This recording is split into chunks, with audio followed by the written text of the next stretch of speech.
बम्बई का प्रातः क्लास चल रहा था। 8 जनवरी 1964।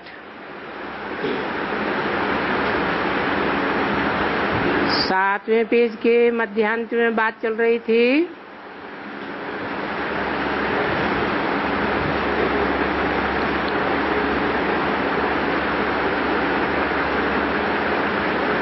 ऐसे नहीं कि मैं आता हूं तो साक्षात्कार होते हैं। साक्षात्कार तो ढेरों को होते रहे।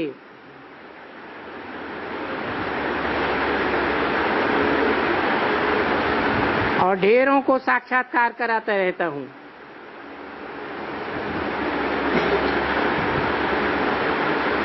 मैं तो आता हूं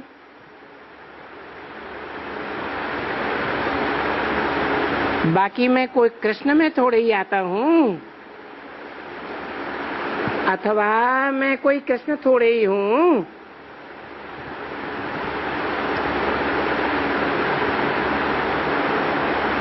सन्यासियों के पास नाम बदलते हैं।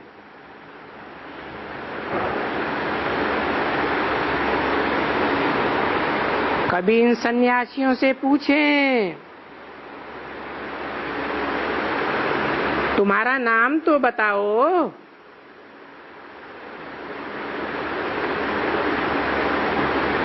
बाबा को याद भी तो नहीं आता है।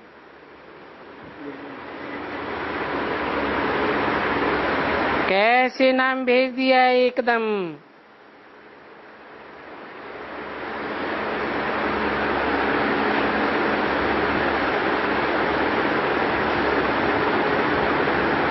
कैसे रमणीक नाम भेज दिए।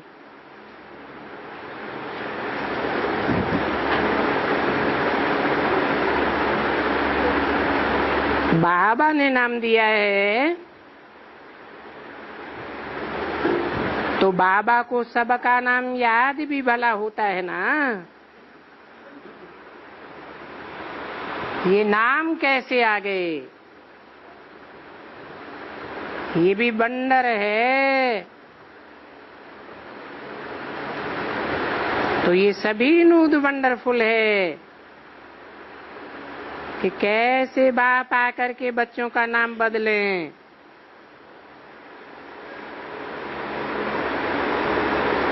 जो सन्यास करते हैं।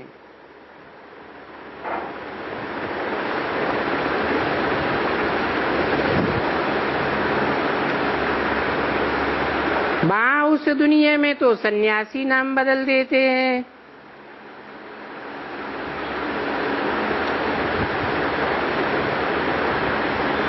नाम देते हैं कृष्णानंद, विवेकानंद, फलाना फलाना। इनका नाम कौन रखे जो सन्यास लिया।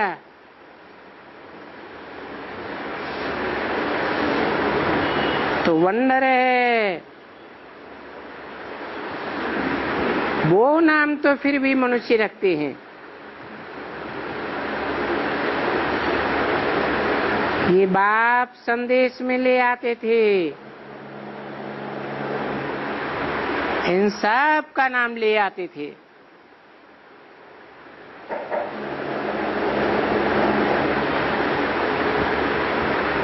ये भी ड्रामा में नूद है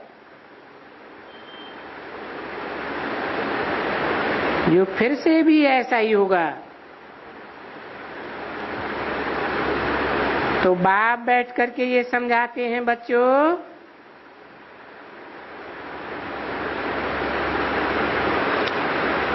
ये सर्वव्यापी सर्वव्यापी क्या करते हो।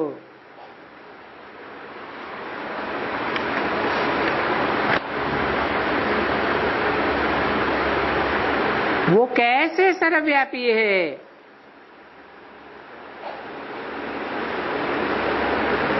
फिर क्या होता है।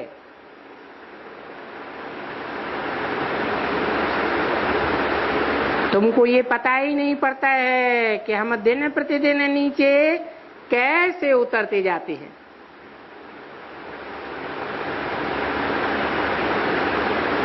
8-1-64 की वाणी का 8वां पेज।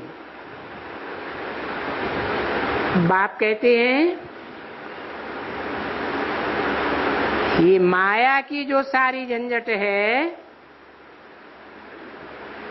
जिसको दुख कहा जाता है, परंतु अभी तो मैं आया ही हूं तुमको सुखधाम का मालिक बनाने। चाहे सुखधाम का मालिक बनो और फिर तुमको जैसा चाहिए वैसा बनो।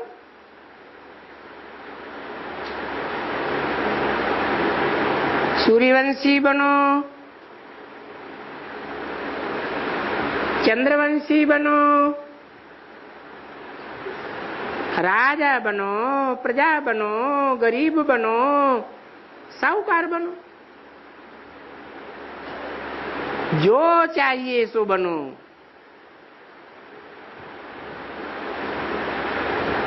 मैं तो राजयोग सिखाने आया हूं।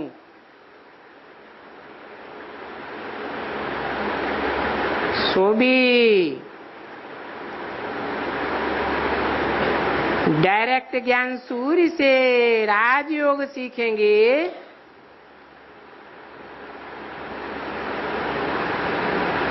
उनकी मत पर चलेंगे तो जरूर सूर्यवंशी बनेंगे।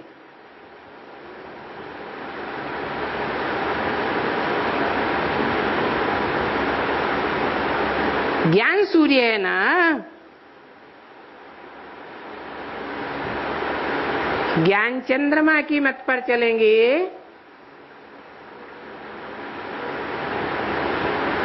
तो चंद्रवंशी बनेंगे।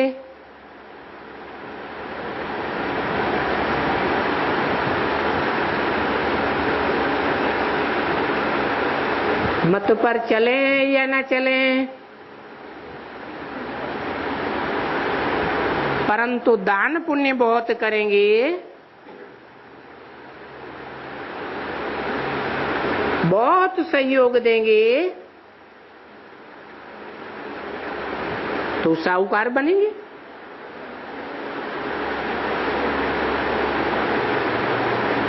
जैसे नाटक का मांडवा होता है ना, उसमें तुम्हें जो चाहिए टिकट लो।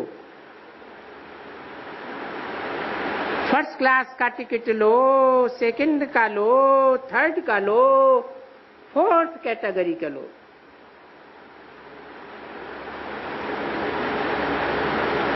सिंधी में कहते हैं ना,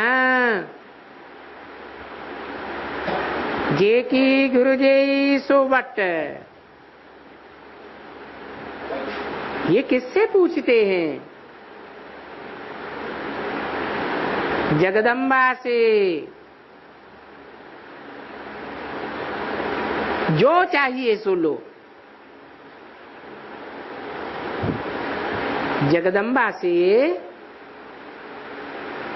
अनेक मनोकामनाएं पूरी होती है ना, जो चाहे सो ले लो।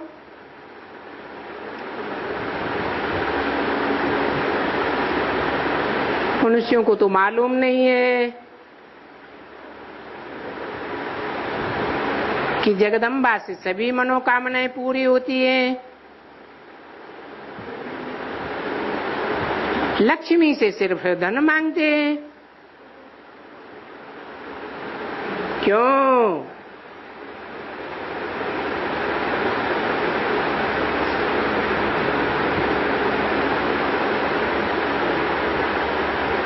नारी से लक्ष्मी बनना अच्छा है या जगदम्बा बनना अच्छा है?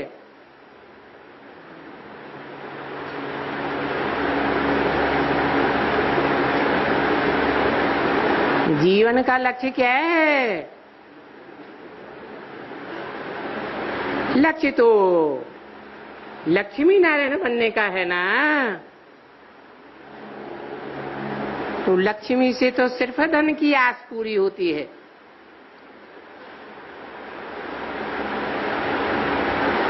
परंतु लक्ष्मी वही देती है जो भगवान से मिलता है। अपनी मनमत से कुछ भी नहीं देती।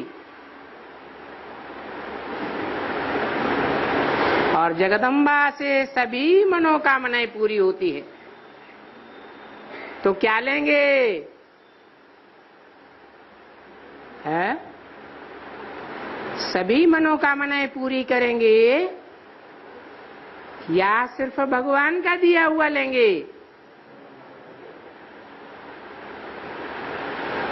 तो जो चाहे सो टिकट ले लो।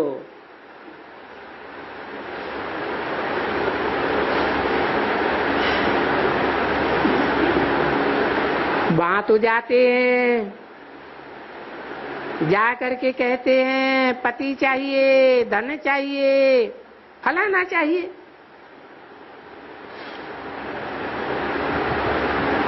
अब सन्यासियों के पास जो कोई भी जाएगा कहेगा हमारे बच्ची की शादी करनी है, हमको कोई प्रबंध करके दो।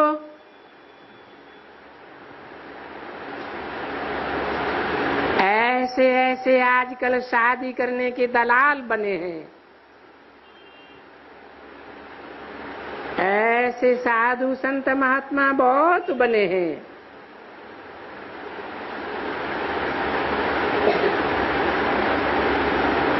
कोई ढेर के ढेर बने हुए हैं। उनसे जाकर पूछते हैं हमारे लिए सिफारिश करो।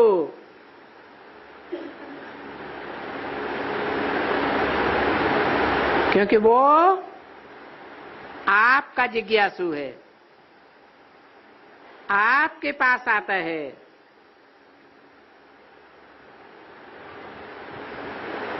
उनको कहो कि हमारी बच्ची का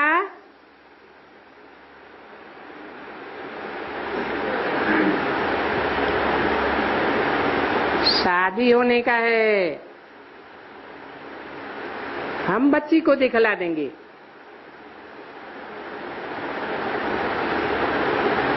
फिर वो जो कहे,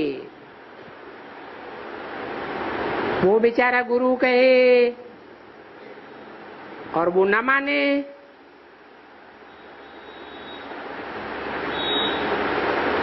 तो वो डर पड़ेगा एकदम। भाई बंधुओं में ऐसे बहुत केसेस होते हैं।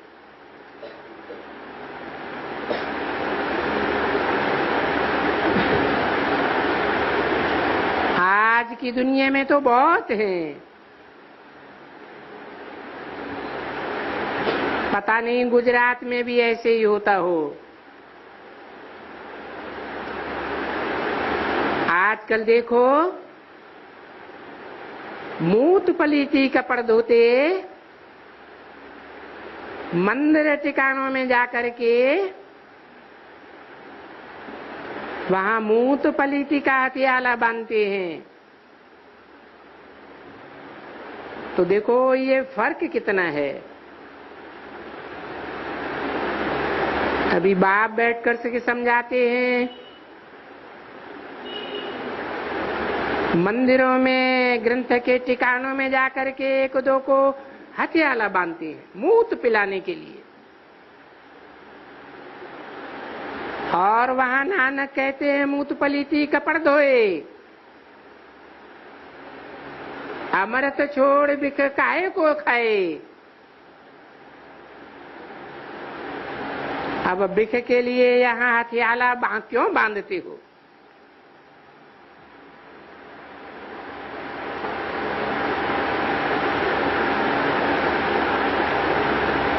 अभी वो मूत पलीती कपड़ धोने वाला है तो नहीं जो बोले।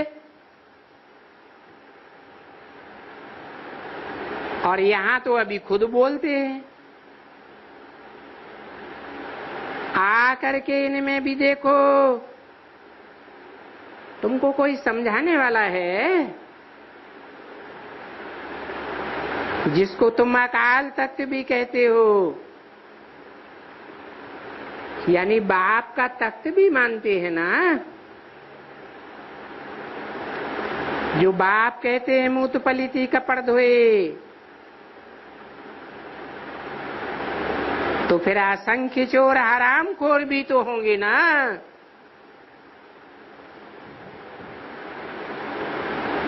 जो अपने लिए ये तमंगा रख देते हैं।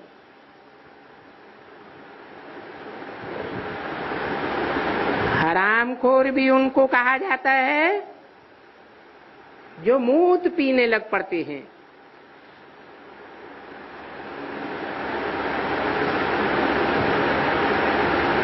फिर उनका मंदिर नीचे है।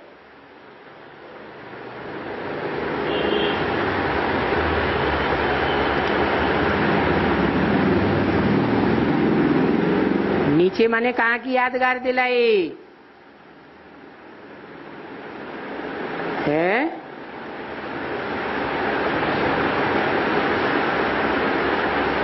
माउंट आबू की याद दिलाई।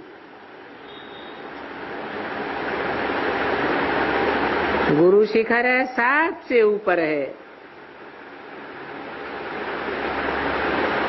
फिर 108 मूर्तियों का मंदिर है, दिल वाला मंदिर है।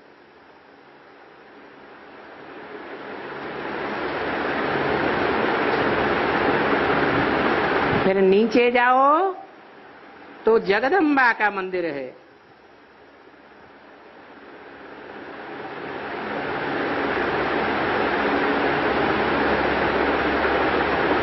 तो बोला उनका मंदिर यादगार भी नीचे है। नीचे स्टेज वाले हैं ना।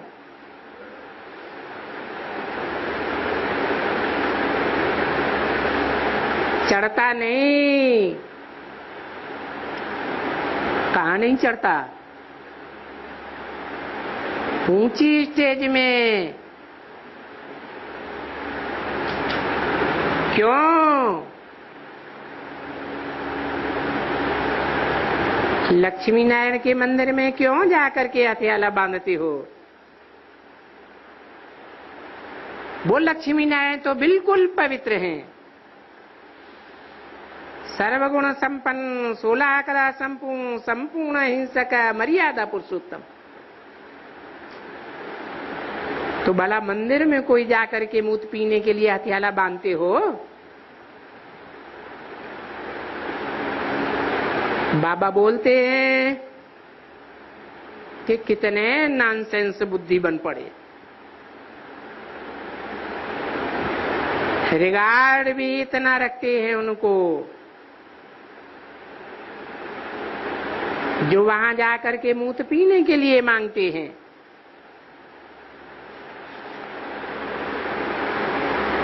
कहां जाकर के है? किस काम के लिए शिव के मंदिर में नहीं जाएंगे?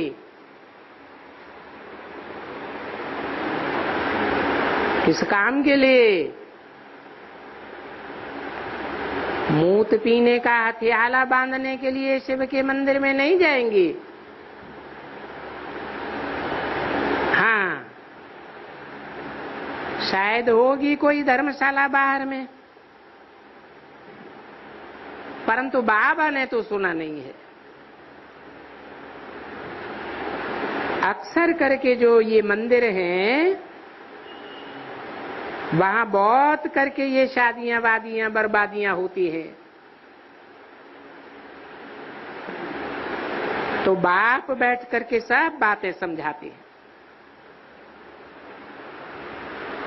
कि शिव के मंदिर में ये शादियां बर्बादियां क्यों नहीं होती हैं।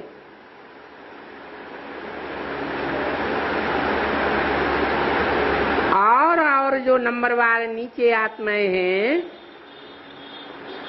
नीचे स्टेज में रहने वाली हैं,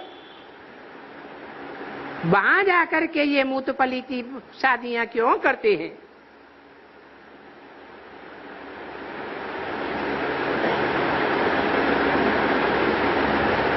कोई को न समझ में आवे तो बाबा कहते हैं कि मेरे को और मेरी रचना को ये जो झाड़ है, बीज और झाड़ को जानने से लाडले बच्चे तुम सब कुछ जान जाएंगे।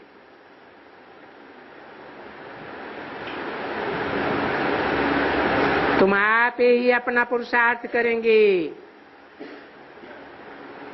कि अभी हमको कैसा बनना है। देखना है मेरे में कोई खामी तो नहीं है,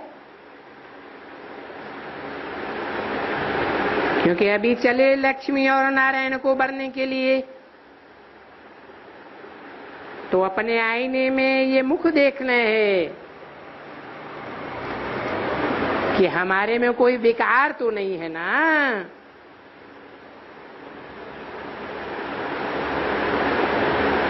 8:64 की वाणी का 9वां पेज। अपने में देखना है कि मैं औरों को भी आप समान बनाता हूं, जो उनकी भी आशीर्वाद का प्लस होता जावे। वो प्लस भी तो मिलता है ना, नहीं तो माइनस हो जाता है। अच्छा, हम घर में कोई ऐसी पाठशाला बनाता हूं या खोलता हूं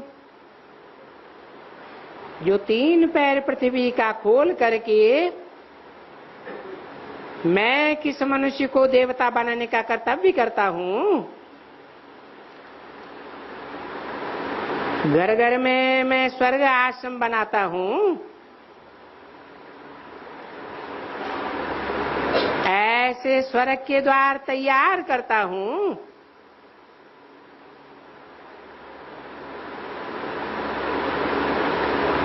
देखना है कि मैं कोई नरक का द्वार खोल कर तो नहीं बैठ जाता हूं।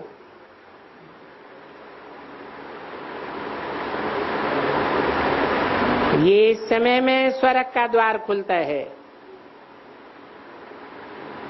बाप आकर के स्वर्ग के द्वार जाने का रास्ता बताते हैं और समझाते हैं।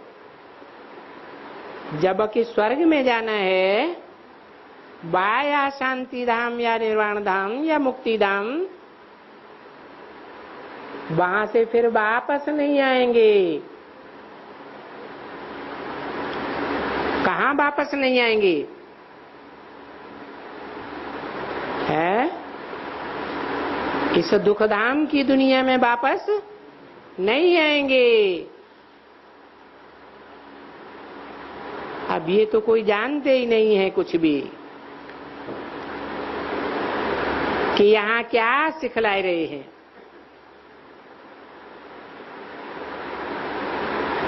ये भी नहीं जानते हैं कि यहाँ ये स्वर्ग का द्वार है।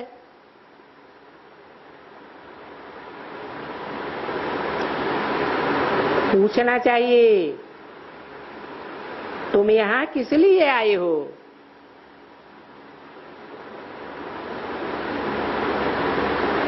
क्या इसीलिए आए हो कि हम बेहद के बाप से स्वर्ग का मालिक बने? तो स्वर्ग का मालिक बनने के लिए कोई पढ़ाएगा ना।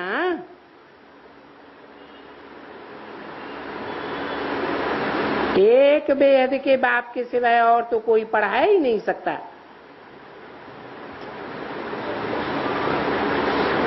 और सारी दुनिया तो सर्वव्यापी के ज्ञान में मरी पड़ी है। एकदम चट्ट खाते में चले गए हैं।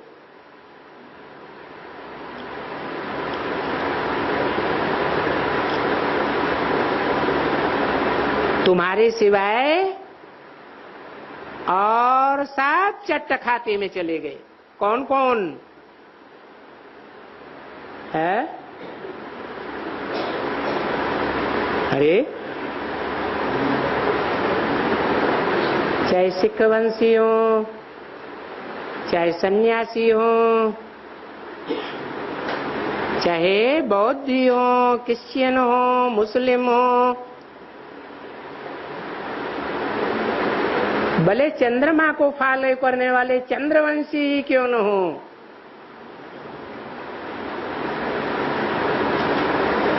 वो चंद्रवंशी किसको फॉलो करते हैं? एक बाप को फॉलो करते हैं या दीदी दादी दादाओं को फॉलो करने लग पड़े हैं? तो सर्वव्यापी के ज्ञान को पकड़ लिया ना।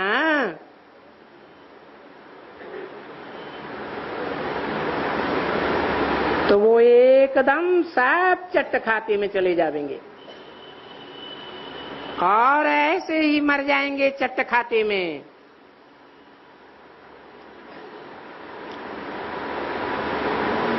सभी पाप की सजाएं खा करके मुक्ति धाम जावेंगे। पीछे वापस चले जाएंगे बेइज्जत होकर।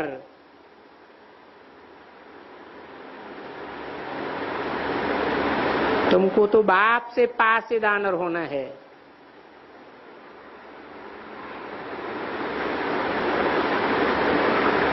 इतना करना है जो कभी भी तुम सजा न खाओ।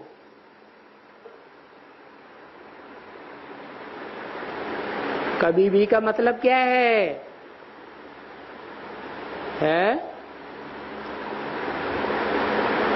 सिर्फ संगम युग में या पूरे ड्रामा में? पूरे ड्रामा में कभी भी तुम सजा नहीं खाएंगे। कौन है? कौन? अरे जोर से बोलो ना। 8 तो सजा न खाने वाले 8। थोड़ी थोड़ी सजा खाने वाले 108। यानी कि 100। वो फिर 8 में ऐड हो जाते हैं।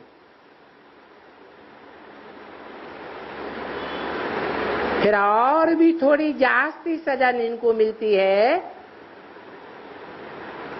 वो कौन सी माला में आवेंगे?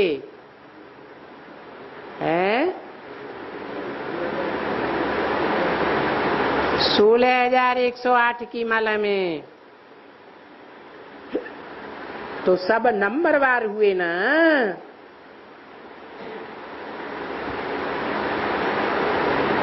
तो जो जितना सजा खाएंगे उतना ही उनका फिर पद भ्रष्ट हो जाएगा। कम पद मिलेगा। बच्चों को इतना सब कुछ समझाई देते हैं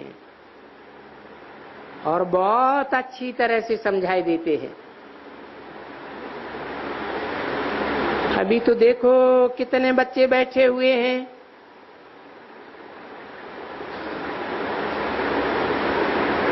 ऐसे थोड़े ही है कि बाप जाए तो स्कूल में नहीं आवेंगे।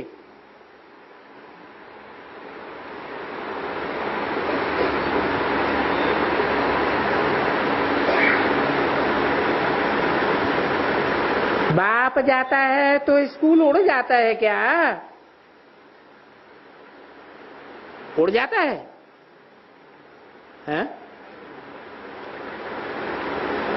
बाप पढ़ाने के लिए सदैव सन्मुख बैठा रहेगा क्या? बैठा रहेगा? कहीं आना जाना नहीं करेगा?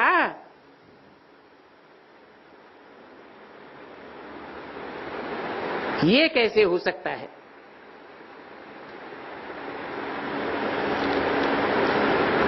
बच्चियां बैठती हैं, तुम लोगों को पढ़ाती हैं।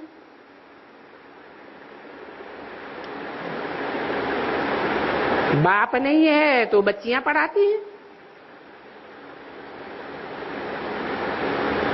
मधुबन में बैठे हैं तो भी तो पढ़ाते हैं ना, वहां से भी टैप में मुरलियां आती हैं, तो आकर के सुनेंगे ना। नई नई पॉइंट्स निकलती है ना, बहुत अच्छी अच्छी पॉइंट्स निकलती हैं। बाप बैठ करके प्रश्न पूछते हैं, किसने कहा है मैं सर्वव्यापी हूं?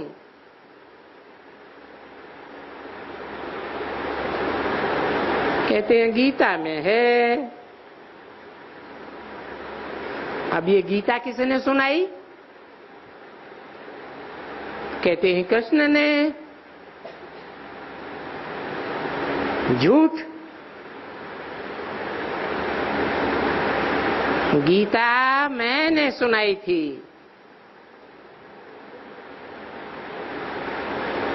कौन कहते हैं कृष्ण ने सुनाई थी? ये सामने बैठे हैं, बोल देते हैं एकदम। कौन कहते हैं? कहते हैं कृष्ण ने।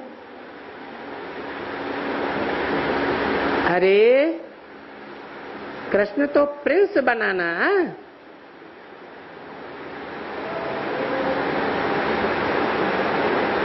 उसने पास्ट में ऐसा कर्म किया जो प्रिंस बना।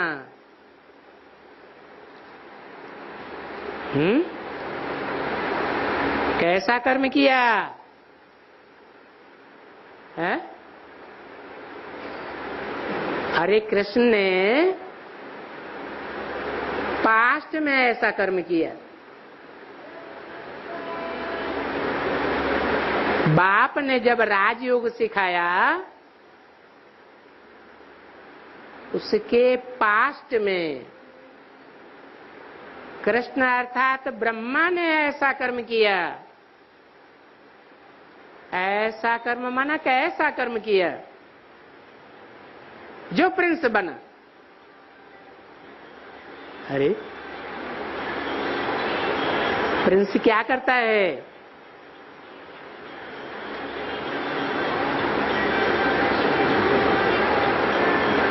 अरे बाप का कारोबार संभालता है ना। क्या करता है? हैं? अरे प्रिंस क्या करता है? हैं? बाप का जो कारोबार है वो जिम्मेवारी अपने हाथ में लेता है ना। तो कृष्ण उर्फ ब्रह्मा ने ये कारोबार कब संभाला? संभाला होगा नहीं कि ऐसे ही सतयुग में अगले जन्म में प्रिंस बनकर बैठ गया है? क्या कारोबार संभाला? कब संभाला है?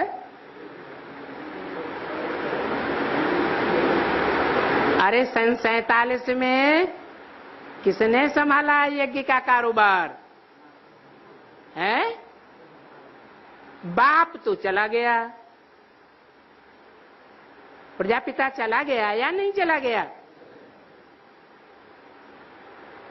उसका टाइटल फिर किसने धारण किया? ब्रह्मा ने टाइटल धारण किया ना, प्रजापिता ब्रह्मा। यज्ञ का कारोबार संभाला ना। तो पास्ट जन्म में ऐसा कार्य किया है जिम्मेवारी संभालने का। तो सतयुग में प्रिंस बन जाता है।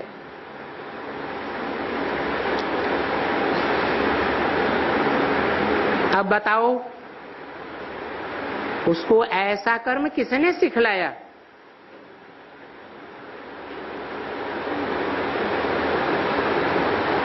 जरूर बाप बगैर और कौन होगा जो स्वर्ग का शाहजादा मालिक बना सके?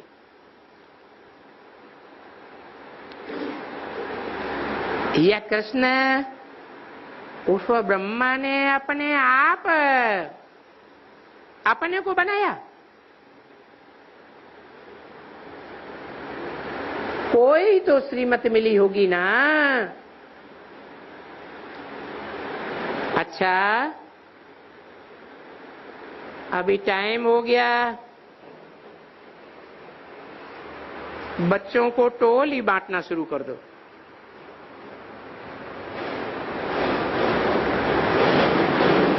नहीं तो 8:30 बज जाते हैं। अच्छा, अब गीत सुनाओ। स्कूल भी कौन सा है? असुर से देवता बनने का है। अरे, मालूम है कि बरोबर भगवान ने ज्ञान अमृत का कलश लाया। माताओं के ऊपर कलश रखा।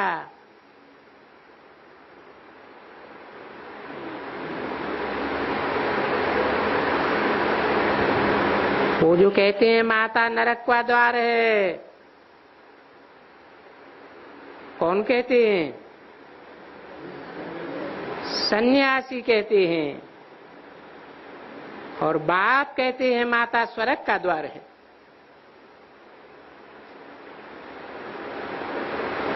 यहाँ जो माताएं आती हैं, ज्ञान अमृत पीकर सबको स्वर्ग का रास्ता बताते हैं। जो नरक का द्वार कहते हैं, वो नरक का ही द्वार बताते आते हैं।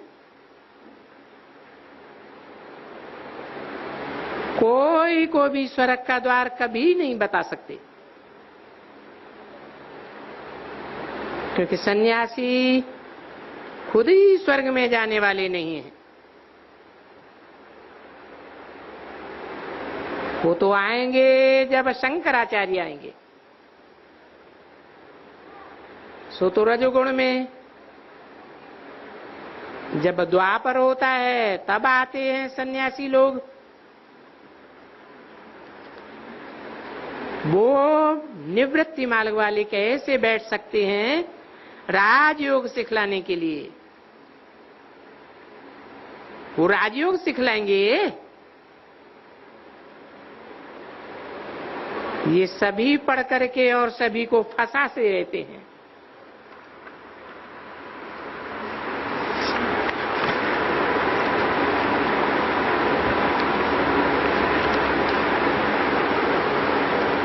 सुनने वाले बेचारे और भी सन्यासियों को ले आते हैं।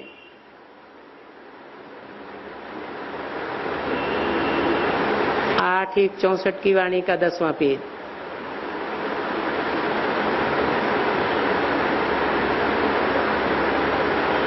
विलायत वाले चाहते हैं भारत का प्राचीन ज्ञान और राजयोग।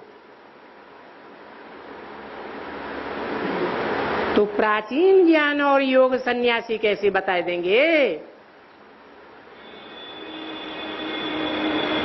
वो तो आते ही हैं द्वापर में, वो थोड़े ही बताएंगे। वो तो और ही जाकर के विलायत में सबको ठगते हैं। जैसे कोई बहुत पढ़ा लिखा होता है, ICS या बड़ा पढ़ा लिखा, जैसे बड़े आदमी होते हैं, ऐसे वो जंगल में जाएंगे,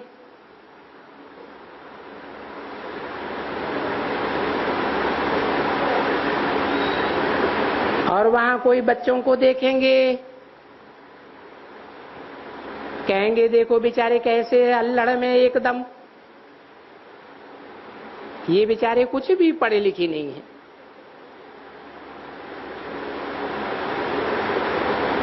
जैसे वो ऐसे समझते हैं, वैसे तुम जो हो नंबरवार पुरुषार्थ अनुसार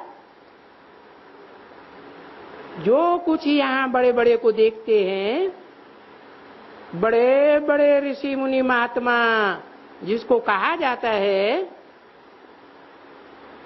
जिनके आगे लाखों की भीड़ इकट्ठी होती है। तुम बोलते हैं बेचारे जंगली हैं। अरे ये बेचारे तो कुछ भी नहीं जानते और ही सबको एकदम बेमुख कर देते हैं। ऐसे ये धंधे करते रहते हैं।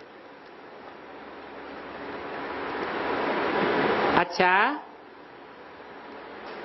वो बच्चों को आने दो, थोड़ा जाकर कह दो वो ड्रिल सिखलाएगी। कैसे आजकल की बच्चियां ड्रिल सिखलाती हैं। उनको चित्र भी दो और मिठाई भी दो। ये क्या है, ये समझाएं और वो समझें, तब फिर दूसरे चित्र भी ले जाना। इन चित्रों में सब कुछ लिखा हुआ है। बाप से स्वर्ग का, राजधानी का इनहेरिटेंस कैसे मिलता है, कैसे ये नारी से लक्ष्मी बनती है। बनी थी ना, कैसे बनती है बोलो। तुम भी बन सकते हो अगर ड्रिल करेंगे तो। ये ड्रिल बहुत कुछ नहीं है, सिर्फ याद करना है। बाप को याद करना है और वर्षे को याद करना है।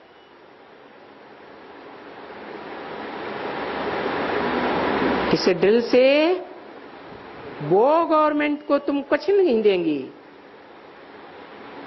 देंगी कुछ है।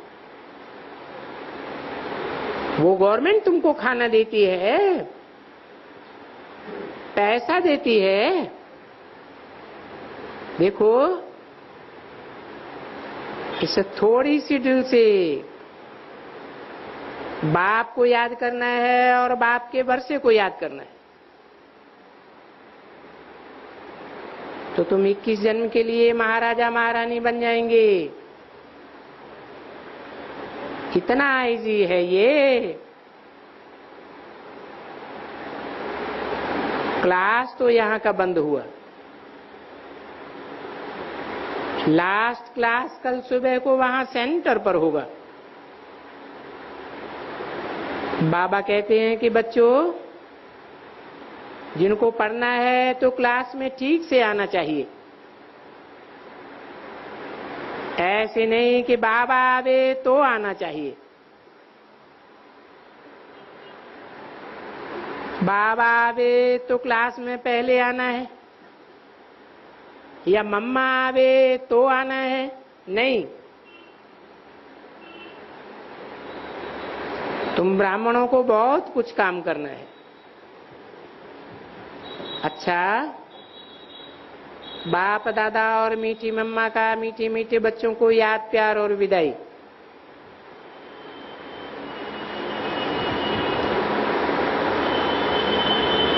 यहाँ फिर कल मिलेंगे, वहां मिलेंगे। किसको कुछ पूछना का है, मिलने का है, तो बाबा ने टाइम दे दिया है 11 बजे से 1 बजे तक, और शाम को 5:30 से 8 तक। कोई भी बात पूछनी है तो पूछ सकते हो। साधारण बात है तो ये बच्चियां भी बहुत तीखी हैं, ये भी सब कुछ समझा सकती हैं। वो जो काम करते हैं वो तुमको समझाया गया। यादव कौरव क्या करत भय, और पांडव क्या करत भय, सो अभी तुम समझते हो। गीता में तो कुछ भी नहीं समझ में आता है, बिल्कुल नहीं। वो तो शास्त्र है। पढ़ते रहो तोते के मुआफिक। देखो ये लोग कैसे ट्रा ट्रा करते रहते हैं, है कुछ भी सच्चाई नहीं। अच्छा, बाप दादा और मीठी मीठी मम्मा का मीठे मीठे बच्चों को याद, प्यार और विदाई।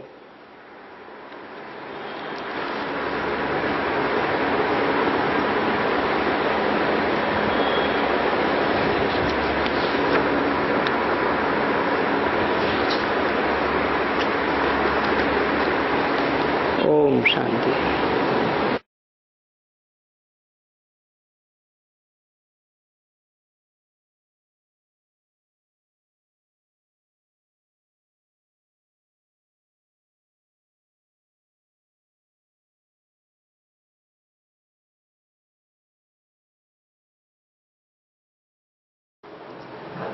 बाबा बोलते हैं आओ भट्ठी में पढ़ो तो अच्छी तरह से तुमको 9 दिन संग का रंग लग जाए।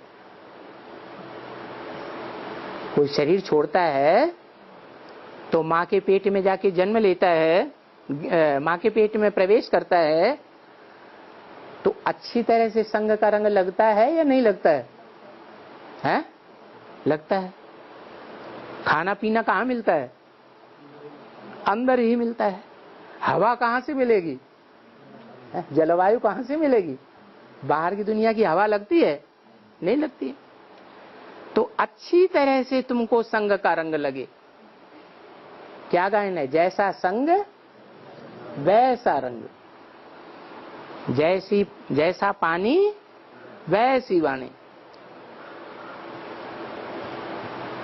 जैसा भोजन अच्छा खाते हैं तो बुद्धि अच्छी बनेगी। तो गर्भ के अंदर भोजन भी मिलता है, पानी भी मिलती है, जलवायु सब कुछ अंदर ही अंदर। तो यहाँ भी 9 दिन की भट्ठी में क्या होता है? जाते हैं तो बाहर का खाना मिलता है? हैं? नहीं मिलता। बाहर से पानी मिलता है? नहीं मिलता। हवा अंदर की मिलती है या बाहर की है? वाइब्रेशन अंदर वालों का मिलता है या बाहर वालों का है? अंदर वालों का। इसलिए इसको भट्ठी कहा जाता है। गीता का भी है तो भागवत का भी है, तो सबका 7 रोज का यादगार है। गीता रखते हैं, गीता का पाठ, भागवत का पाठ, और कोई भी ग्रंथ का पाठ रखेंगे तो 7 दिन का रखते हैं। आजकल तो कोई 7 रोज दे भी न सके। फिर बाप कहते हैं कि 7 रोज सिर्फ सुबह को 1 घंटा या 1.5 घंटा हो सके तो स्नान 2 दफा भी होता है। वैसे तो जो बच्चे बहुत अच्छे होते हैं ना, वो अच्छे बच्चे, रायल घराने के लोग 2 बार स्नान करते हैं ना, तो अच्छे बच्चों को भी कितनी बार ज्ञान स्नान करना चाहिए? 2 बार ज्ञान स्नान करना है। सुबह को भी फिर शाम को भी रिफ्रेश होते हैं। ये भी ऐसे है, रिफ्रेश होने के लिए सुबह और शाम, पर सुबह को अच्छा है क्योंकि फ्रेश होता है। तो धंधे दौरी की थकावट होती है वो सवेरे को दूर हो जाती है। थकावट दूर होगी सुबह को तो बुद्धि में तीर अच्छा लगेगा या नहीं लगेगा? हैं? बुद्धि में ज्ञान के तीर अच्छे लगेंगे, शाम को इतना नहीं लगता है। तो कुछ भी ना होने से वो शाम का 1 घंटा ही अच्छा। 7 रोज 1 घंटा अगर कोई रेगुलर आवे, इतनी कमाई है, ये लखपति करोड़पति जो कंगाल भी हैं वो भी लखपति करोड़पति बन जाएंगे। ये कैसे? ज्ञान सुनने से लखपति करोड़पति कैसे बन जाएंगे? हैं? हैं? हाँ, वो तो बोला है, ये ज्ञान रतन, जो ज्ञान के रतन है तुम्हारे स्थूल रतन बन जाएंगे। तो यहाँ जितने बैठे हुए हैं ज्ञान लेने से जेबें भर गई कि नहीं भर गई? दिखाओ, स्थूल रतन भर गए? देखो, हाथ डाल के देखो कहीं भर गए हो। आपकी जेब भरी हुई होगी, भर गई हैं? हैं? खुशी बुद्ध रूपी जेब। अरे बाबा ने क्या बोला? बाबा ने बोला ये जो ज्ञान रतन है वो तुम्हारे स्थूल रतन बन जाएंगे। तो बुद्ध रूपी जेब में देखो, हाथ डाल के स्थूल रतन बने या नहीं बने? हीरे जवाहरात हैं या नहीं? अरे नहीं है, हैं? हैं? हैं? दिखाओ फिर। अरे झूठ क्यों बोलते? सच्ची बात बोलो ना। तुम्हारी जेब में हीरे जवाहरात हैं या नहीं है? हैं? अरे आप चुप हो गए, कुछ तो बोलो। हैं? माना बाबा ने झूठ बोला, ये भी नहीं कहोगे? बाबा ने झूठ बोला ये भी नहीं कहोगे, और जेब में हाथ डाल के दिखाओगे भी नहीं कि हाँ हमारी जेब भर गई? हैं? हाँ, तुरंत की बात नहीं है। बाबा ने बताया कि जैसे दुनिया में एक जन्म में कोई कंगाल से करोड़पति बन जाते हैं, अरबपति बन जाते हैं या नहीं बन जाते हैं? हैं? बन जाते हैं। ऐसे ही अभी जो ईश्वरीय ज्ञान लेने वाले हैं, इसी जीवन में उनका आगे का समय ऐसा आवेगा, कैसा कि वो सारी दुनिया का सोना उनके पांव में आके गिरने वाला है। इसलिए बोला सब धंधों में है नुकसान सिवाय एक ईश्वरीय धंधे के। वैसे भी देखो, भारतवर्ष में खास देखो, लोग जो भी धंधे पकड़ रहे हैं उनमें उनको नुकसान हो रहा है या नहीं हो रहा है? या तो 420 का धंधा करते हैं, या तो घाटे में जाते हैं, नुकसान हो जाता है। ऐसा है या नहीं है? हैं? ऐसा ही। तो ऐसा करते करते एक ऐसा समय आएगा कि सब धंधे चौपट हो जाएंगे, लेकिन ईश्वरीय धंधा चौपट होने वाला नहीं है। ये बड़ा फर्टाइल धंधा है। तो बोला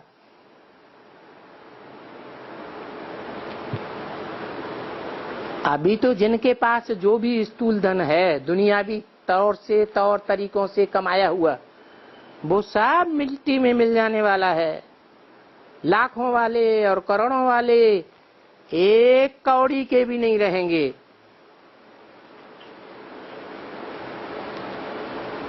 बाबा के महावाक्यों को झूठा नहीं समझना चाहिए। क्या? अरे बाबा तो ऐसे ही बोलते रहते हैं। देखते हो ना, किनकी दबी रही धूल में, किनकी राजा खाए, किनकी ले गए चोटा, किनकी आग जलाए। सफल ही होगी उनकी जो खर्चे नाम धनी के। ये धनी आकर के कहते हैं कि हम थोड़े ही तुमको कहते हैं कोई बड़ी बड़ी अस्पताल बनाओ। क्या बोला है? ये शिव बाबा जो बड़े से बड़ा धनी है, वो आकर के क्या कहते हैं? हैं?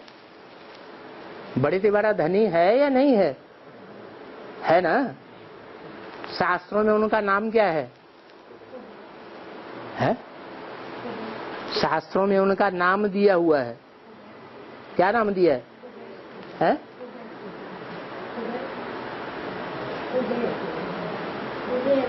कुबेर नहीं, वो कुबेर तो अष्ट देवों में से एक देवता का नाम है।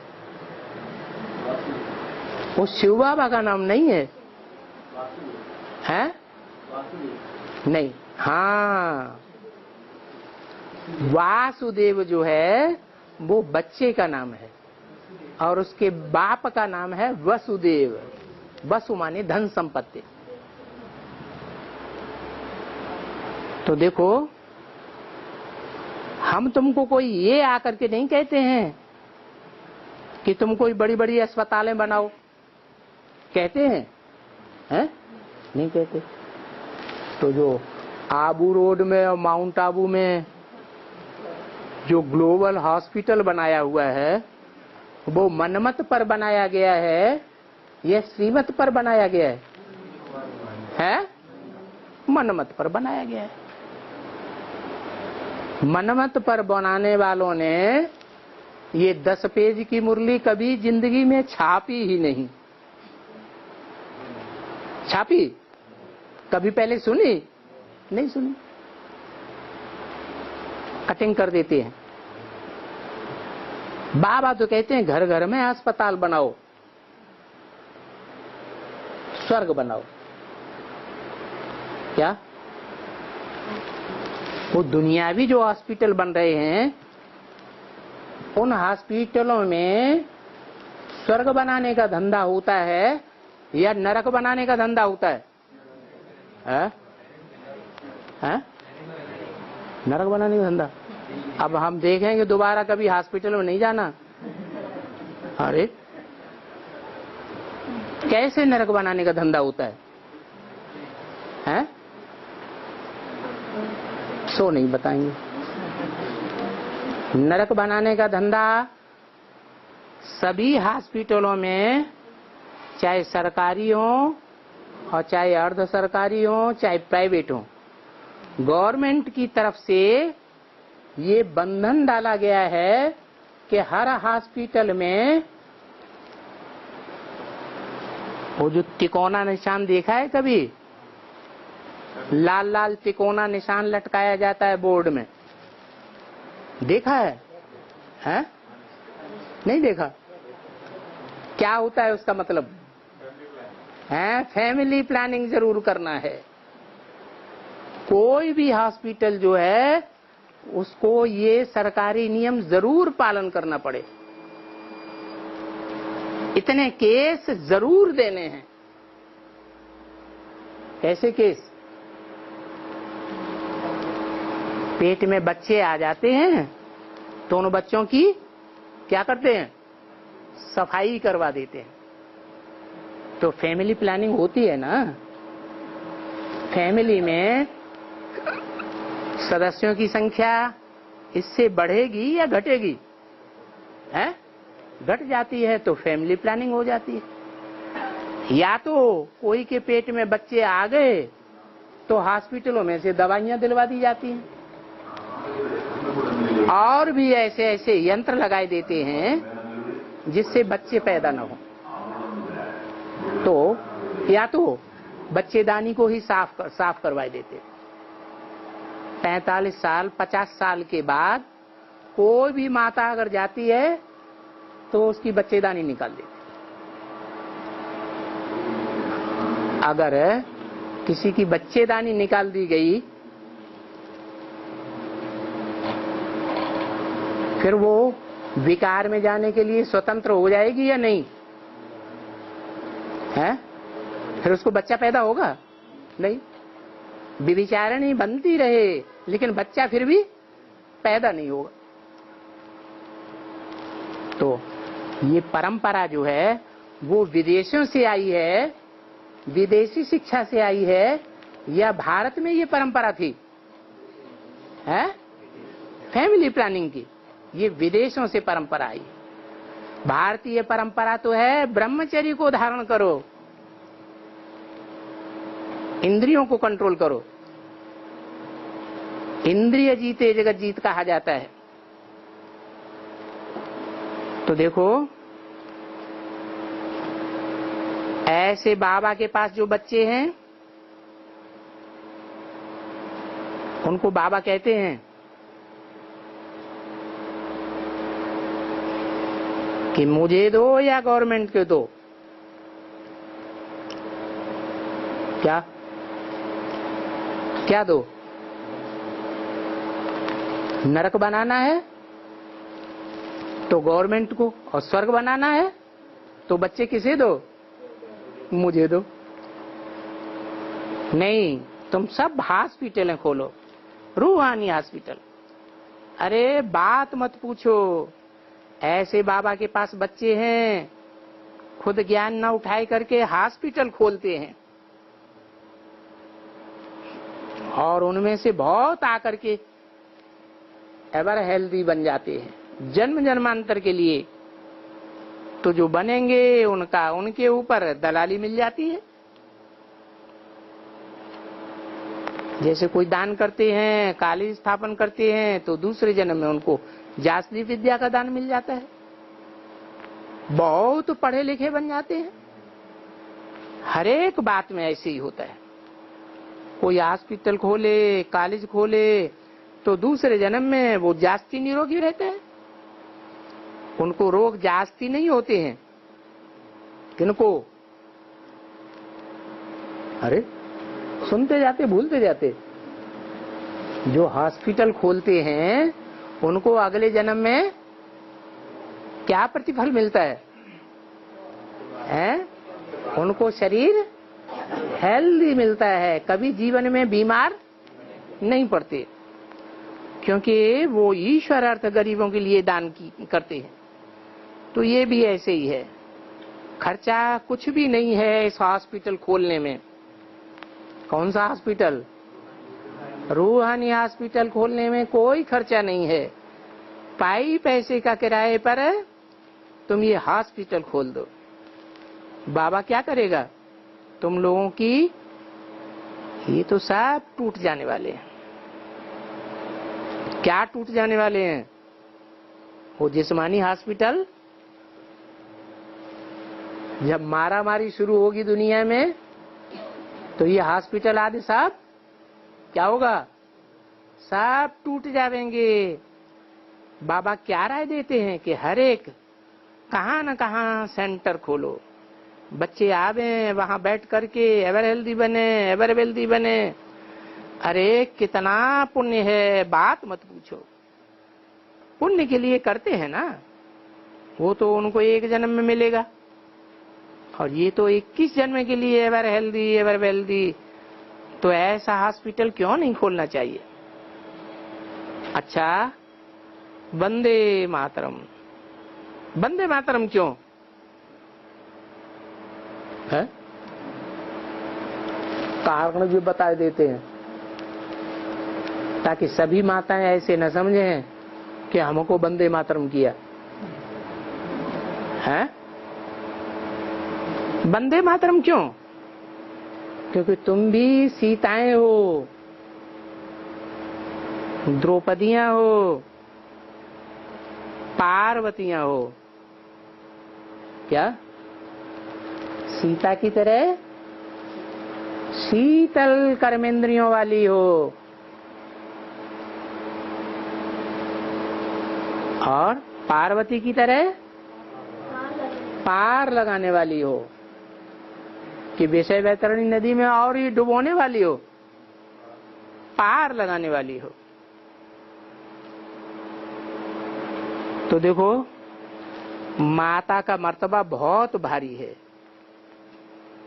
मां कहने से कोई भी विकार की चेष्टा नहीं आती है। आती है? मां कहने से कोई विकार की चेष्टा नहीं आती है। मां भले एप्लीकेशन डालो, शिव बाबा के पास डालो। अच्छा, ओम शांति।